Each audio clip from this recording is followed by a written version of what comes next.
지방선거가 끝나고 이런저런 말이 많습니다. 형식적으로 민주당이 승리했지만 내용적으로는 민주당이 졌다. 또 거기에 따라서 책임론이 불거지고 있죠.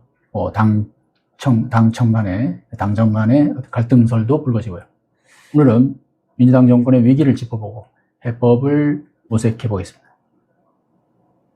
내란 청산은 부인할 수 없는 시대 정신이지만 그것을 정치적 목적으로 활용한다는 의구심이 짙어지면 중도층은 거리를 두거나 등을 돌리게 됩니다. 이를테면 3대 특검 수사가 끝나기도 전에 민주당이 2차 종합특검법을 발의한 것이나 지방선거를 앞두고 현직 대통령 관련 사건이 다수인 조작기소특검법을 제출한 것은 그런 오해를 받기에 충분했죠. 자, 무장한 군인들이 국회로 쳐들어오는 그 엄청난 난리가 났는데도 지난 대선 때 민주당 후보와 국민의힘 후보의 표 차이가 8%포인트밖에 나지 않았다는 점은 시사하는 바가 큽니다.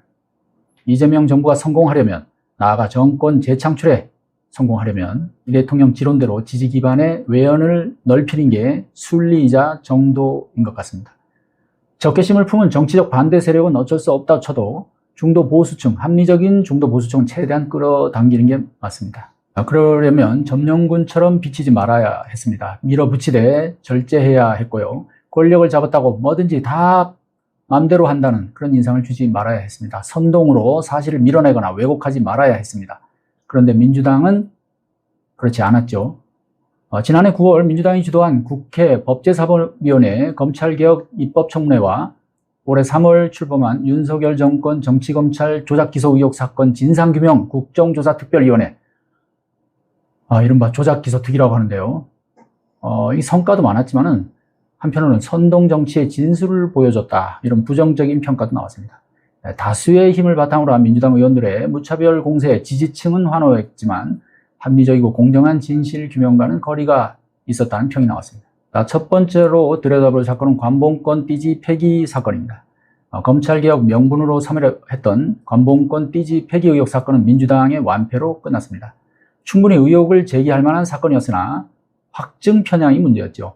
청문회에 출석한 검사들과 담당 수사관들에 대한 증인신문에서 진실의 윤곽이 어느 정도 드러났건만 민주당은 무분별한 정치 공세를 일관했습니다.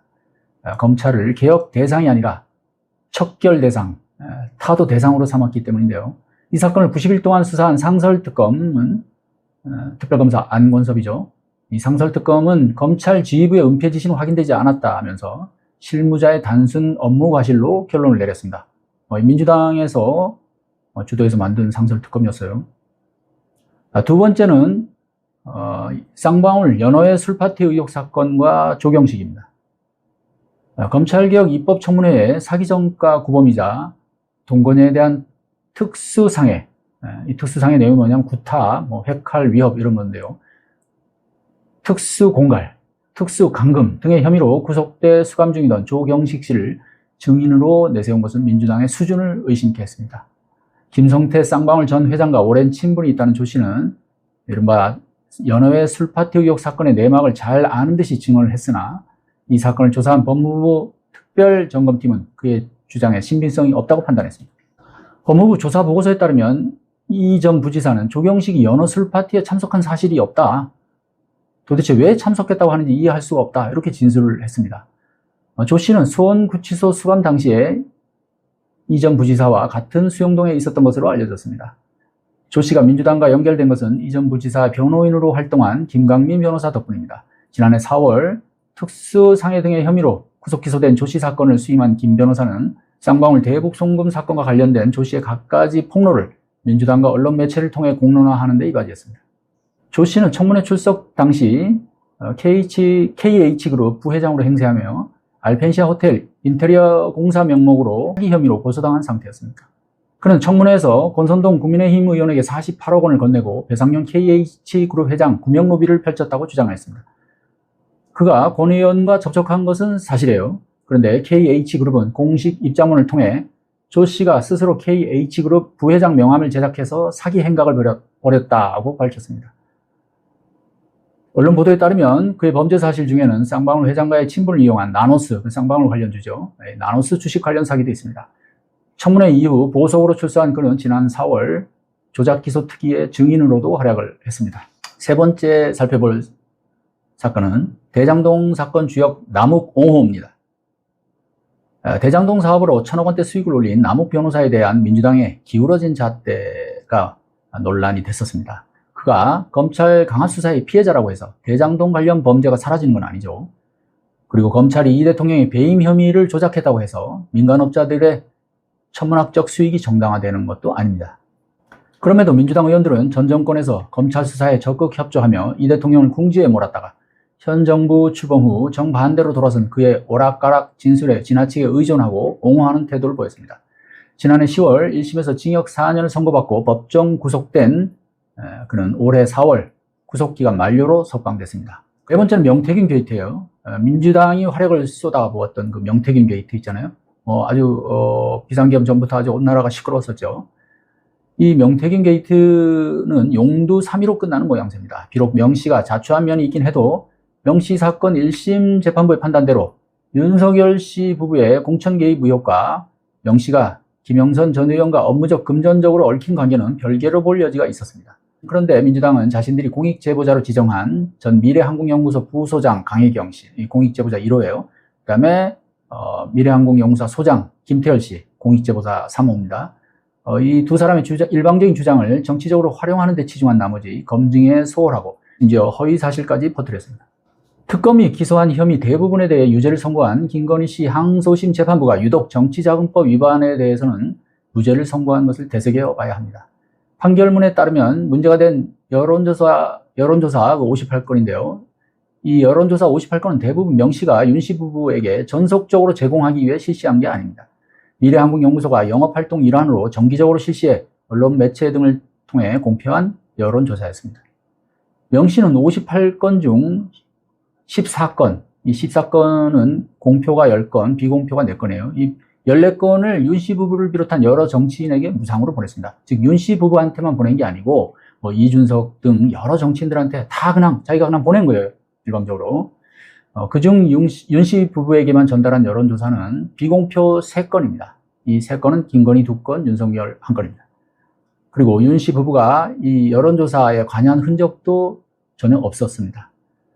1, 2심 재판부가 똑같이 정치자금법상 재산상 이익을 취한 것이라고 볼 수 없다고 판단한 이유입니다. 명씨에게 사전에 여론조사를 의뢰하고 비용을 대납하게 했다는 오세훈 서울시장의 혐의와는 성격이 다른 것입니다. 자, 마지막으로 지방선거 불공정입니다. 민주당은 지방선거 과정에서 일부 후보들의 비리 의혹에 이중잣대를 들이댐으로써 공정하지 않다는 인상을 줬습니다. 당리당략에 치우쳐 사실을 무시하거나 외면한 결과였습니다. 중대한 비리나 불법 행위가 드러나는데도 우리 편이면 무조건 감싸는 진영주의는 단기간에는 약일지 몰라도 장기적으로는 독입니다. 이재명 대통령은 이탈리아 순방 중인 지난 13일 소셜미디어에 집권 여당은 신념의 언어보다는 책임의 언어에 더 집중해야 한다. 여당의 열정은 우리 진영이 아니라 국민 전체를 향해야 한다. 이렇게 적었는데요. 민주당은 그 반대로 행동했습니다. 신념을 앞세운 나머지 책임에 소홀했고 정치적 판단의 기준을 국민 전체가 아닌 강성 또는 열성 지지자들에게 맞췄습니다. 물론 민주당의 정체성과 근본적으로 맞지 않는 인사를 무리하게 영입하거나 중용하거나 이런 것은 지양해야겠죠. 그렇지만 너무 선명성 또는 원리주의만 찾다가 자칫 정권이 넘어갈 수 있습니다. 그것은 나라를 위해서나 또 이재명 대통령을 위해서도 매우 불행한 일이 될 수 있겠죠. 타파, 저쪽 세력과는 절대 공존할 수 없다. 이렇게 외치는 것이 꼭 바람직하지는 않다. 이렇게 얘기할 수 있겠습니다. 내란 세력에 대한 사법적 심판이 궤도에 오른 만큼 이제는 정부와 보조를 맞춰서 안정적이고 실효적인 개혁에 집중해야 합니다. 민주당이 내란 청산을 공정가치를 구현하는 계기로 삼는다면 국민적 공감을 얻을 것입니다. 공정한 사회를 만드는 지름길은 내로남불타파입니다. 공정은 사실을 존중하는 데서 비롯됩니다. 사실은 누구에게나 어느 쪽에나 공평하기 때문이죠. 특히 권력을 쥐은 쪽일수록 사실 앞에 겸손해야 합니다. 야당일 때는 좀 막 무리한 주장도 하고 심지어 엉터리 거짓 주장까지도 하면서 상대방을 공격할 수도 있죠. 하지만 권력을 쥔 집권 여당이 그렇게 한다는 것은 보기에도 안 좋고 정권 재창출에도 정말 안 좋습니다. 정치적 목적을 이루기 위해서 사실을 왜곡하거나 은폐하거나 또는 유리한 사실만 선별해서 받아들이는 그리고 그것을 가지고 지지자들을 선동하는 이런 선동정치, 이런 것들은 지양해야겠습니다. 이게 자멸의 길이에요. 민주당과 민주당 지지자들이 정권 재창출을 위한 합리적 방안이 무엇인지를 깊게 고민해야 할 시점이라고 봅니다. 조성시우 오늘 여기서 마치겠습니다. 감사합니다.